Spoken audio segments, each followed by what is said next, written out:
এরকম একটা জায়গায় আছে। এবং মানে ইসরায়েলের প্রধানমন্ত্রী নিজে বলছে গত অক্টোবরের সাংবাদিক বৈঠকে, আমরা 7টা ফ্রন্টে আমাদের লড়তে হচ্ছে। ঘটনা হলো, এটা কোট আনকোট, আসলে আমরা 7টা ফ্রন্টে লড়ার কথা বেছে নিয়েছি, এটা হলো কোট আনকোট, ওকে লড়তে হয়নি, ও আসলে লড়ার ইয়েটা বেছে নিয়েছে।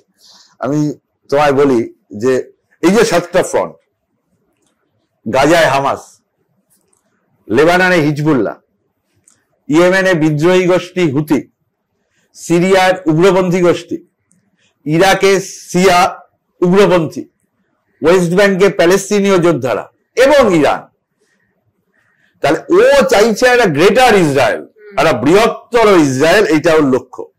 এবং সেই লক্ষ্যেই, যেটা ও গোপনও করেনি, জানুয়ারিতে নেতানিয়াহু বলছে, ওদের প্রধানমন্ত্রী বলছে, জর্ডনের পশ্চিমের সমস্ত ভূখণ্ড তার নিরাপত্তার দায়িত্ব ইসরায়েলের থাকা উচিত।